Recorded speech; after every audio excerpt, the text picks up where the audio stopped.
Our next speaker is Jac van Heerden.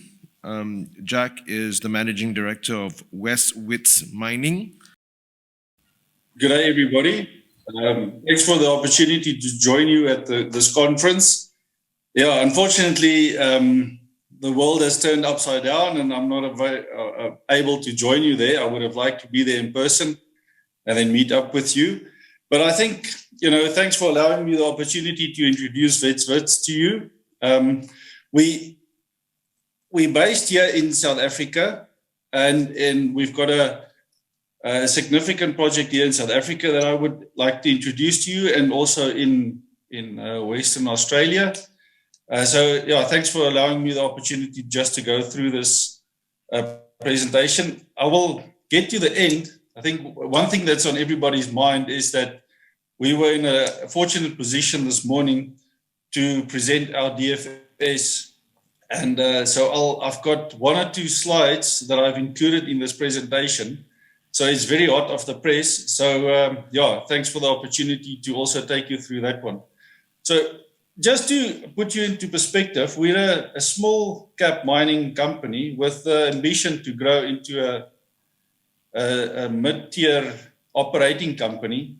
And, we've set ourselves three key objectives to achieve that. One is to grow our current mineral resource base and to declare reserves. The second one is to put our South African project into operation.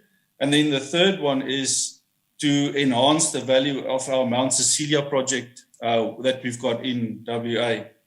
So as I mentioned there, we believe that we're in two highly prospective and fortunate geographical areas where a lot of mining has been taking place over the years. And, we know that in Australia, there's a lot of activity happening around our Western Australia project. So just a bit of detail about our South African project is we recently announced that we've got a 3.5 million ounce JORC compliant resource at about 4.2 gram a ton. So we're quite excited to now take this resource and then to put it into production. We started with a scoping study about 18 months ago, and that has yielded that we've got a significant life of mine there. We've got 5 mining targets there that we can put into production. And then, and I'll get to that a bit later. We've recently been granted our mining right. So now we've just, as I said, we've just this morning announced our DFS results. So we're quite excited with the way going forward. Then if we jump into our Mount Cecelia project, that's located, right in the area where all the action is happening at the moment. I'll show you a plan a bit later. Last year we embarked on aerial EM surveys that yielded 8 highly prospective targets for us, and we've just now recently completed ground EM surveys on 4 of the highly prospective targets. So we are actively pushing the Mount Cecelia project also up the value chain. You can see there on this slide, our market cap has grown over the last 2 years from about 10 million Aussie to about 88 million Aussie, where we're standing at the moment. We have recently raised money so you can see there that we're currently in a good cash position there. And that cash is mainly going to be used to push forward our South African project. And then, I'll get into a bit of an early works discussion a bit later. But the way that I see it now, we've got, all the positives for us at the moment. We've got an agreed granted mining right. We've got an experienced board on our hands. We've got good support from a management team that we've got here. And then also, we're very well empowered here in South Africa. The BE structure, as you can see there, is a requirement for us to mine in South Africa. And we are fortunate enough to have a BE partner that supports us. And, this BE partner company of ours will help us to push forward this South African project. So I think if we look at everything, all the building blocks to establish this company, we've got everything in place now. And, we're now in a position to move forward and then deliver to the investors what we set out to do in the beginning. This slide that I've got up here is sort of the ambition that we've got, that highlights that in our South African project, we aim to get up to about 95,000 ounces. The feasibility study that we've presented today only contains about 50,000 ounces of the total 95 that we want to get to. So there's still a lot more to come for us. We want to then enhance our exploration in Western Australia. And then, we are fortunate, as I mentioned, to have an experienced board and management team that's supporting us on this journey. Right, there's a couple of guys that's been quite instrumental. We've got our chairman, Michael Quinnett. He's been with the company for the last 13 years now.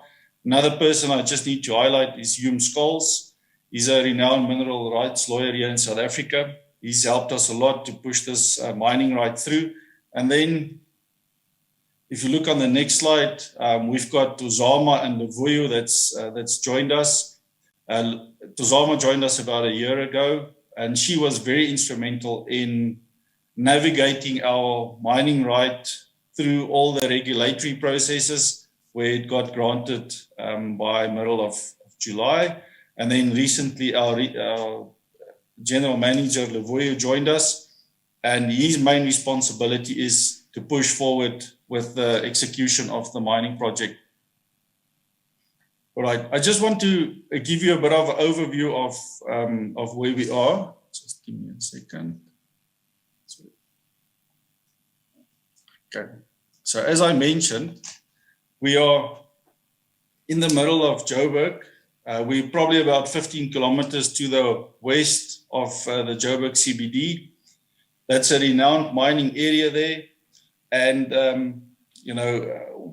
there's still a number of blocks available, and we've then identified one of those that we can then start mining. And as I mentioned earlier, we've just declared our feasibility study. You can see there's a couple of highlights. We've just declared about 280,000 ounces in reserve. And, we plan over the life of mine of 17 years to mine about 660,000 ounces from that ore body. And you can see there, I think we've got, comparing to all the other underground mines in the area, we've got quite a positive and a strong AISC cost of about 1,150 per ounce. And then, I think a good number is, because it's such a long life of mine, we've got a 1027 steady state AISC cost, So we're quite excited to put this project into operation. All right. This slide here just indicates where this project in South Africa is located. You can see it's located on a renowned gold mining area, where in this area, over 41 million ounces have been extracted already, And if you look at our JORC compliant resource estimate, you can see the 3.5 that I just spoke about. What's significant about this is that almost 2/3 of that sits in the measured and indicated category. So we've got a very well-defined ore body. We understand the mining in that area.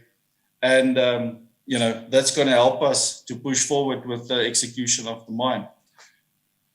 During this process of the feasibility study, we identified some areas where we needed to upgrade our resource and then to transfer from the inferred into the indicated and measured, that would allow us in our early mining to declare reserves in our early mining, at least in our first 5 years.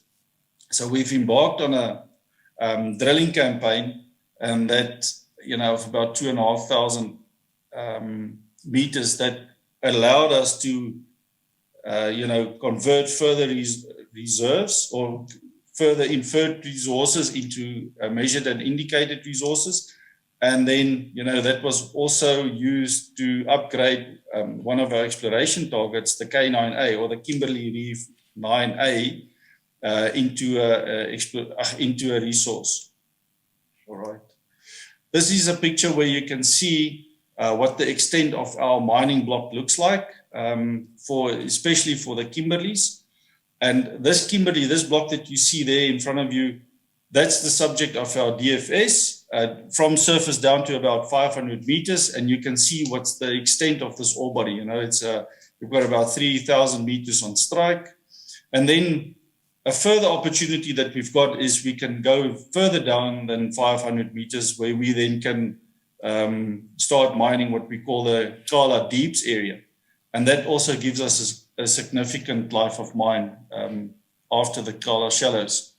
So on this picture here, if I can refer you to the picture on the left, there you can see our 5 distinctive mining areas that we plan to put into operation over time. And then on the right-hand side, you can see our scoping study production profile that would then sort of put these mining areas into operation. We started our DFS with Qala Shallows. The next project that will follow will be our Main Reef and Bird Reef East, and then we'll put our Qala Deeps into operation, and then at the end we'll put our Bird Reef Central project into operation. So what's exciting about this is that we sit with one project, the dark blue one that we've just completed the DFS on, but we've got all these other projects in the pipeline that will come online. As we put the Qala Shallows into operation, we'll directly move over into the Bird Reef East and then into the Main Reef. So we sit here with the opportunity where we can create a mine that's going to produce, 80,000 ounces for over 17 years with a peak production rate of about 90,000. And, with a life of mine of about 24 years. So there's a lot more to come than just this feasibility study. And I hope this picture shows that, us as a team will focus on getting the Qala Shallows into operation. And then we've already got projects on the line to put the other 2 projects or the other stages into operation. So this is just a summary sheet that I quickly want to share with you regarding our DFS that we announced this morning. As I mentioned there, we're quite excited to have this completed now. And you can see there that we've just declared about 280,000 ounces as a reserve, but then we've got the opportunity to produce about 660 if we include then our inferred resources. And just this one project, and you must remember, if you look back at that production graph, you must recall that is just the dark blue graph of all the other ones, so there's a lot more to come. So this one alone has got a 17-year life of mine. We can see there that we've got as I mentioned earlier, we've got a competitive operating cost there. We've got a relatively low peak funding requirement of 50 years. We've got a payback of 5 years. And the reason for that is we've got to rehabilitate the shaft. And then because it's an old mining area that we've got to go into, we've got to navigate into the sort of the fresh workings, leaving the old workings above us. So even though it takes a bit of time to get there, we hope to speed that up. But then also, once we're there, we still sit with another 12 years or so of operation. And that will then also, a lot of that development work that we will do will be used to roll over into the Qala Deeps mine, which will then sort of give us further, let's say, value for the capital that we've spent. All right, you can see there just this one project that we're putting into operation will yield us about 53,000 ounce per annum at steady state. And then, this project alone is going to give us an NPV of about 150 million ounces at a gold price of about, I think we worked on 1750. So it's a robust project for us to take forward. And we've already started what they call an early works program to, to try and pull back that 5.5 years build up, or payback period. This is just a nice picture that I show you where we've got the blue areas, the waste development that we've got to do, with the green areas, then the ore that's coming online. And then the black line shows our run of mine ounces that we would mine. And as I mentioned there, you can clearly see we're running between 53, 55,000 ounces for the single project. So yeah, and I just need to emphasize again, this is one of 5 projects that we can bring online. And we've got then the opportunity to grow this 50 up to 80 and 90,000 ounces as per our scoping study. All right. This is just a nice picture of, a 3D representation of the focus area of the Qala shallows that would sit there on top in the blue and the pink. You can see the blue is the K9A reef, and then the pink is the K9B reef, and they are almost superimposed on top of each other. So that's the benefit of that is that, they sit approximately 5 to 7 meters away from each other. So we only have to put in infrastructure to mine the K9B, and then the infrastructure for the K9A has then already been paid for itself. Right. Then allow me just a couple of minutes more to jump onto our exciting Mount Cecelia project. As I mentioned, you can see there on this picture where it's located. It's currently located within all the action taking place there in WA. So we're quite happy to be in the middle of all the action. As I mentioned earlier, we've just completed, last year we completed an aerial survey. We've just completed a ground survey. So our geological team is now interpreting the data to get us drill-ready targets so that we can start with our drilling campaign in 22 when the new field season opens up. This picture there just shows the tenement area and the 8 targets that we've identified, and we've taken 4 of those now through a ground survey area. All right. When I started the presentation, I mentioned that we've set ourselves out to achieve 3 key objectives, namely growing the mineral resource base, establishing the mining operation, and then enhancing the value of our Mount Cecelia project. And as you can see here, all the objectives we're being met, and we're ticking off the boxes as we go along. So I would like to thank you for this opportunity, for giving me the time to explain and introduce West Wits to you. And thank you very much. And please join us on the journey going forward. Thank you very much. Thank you, Jac.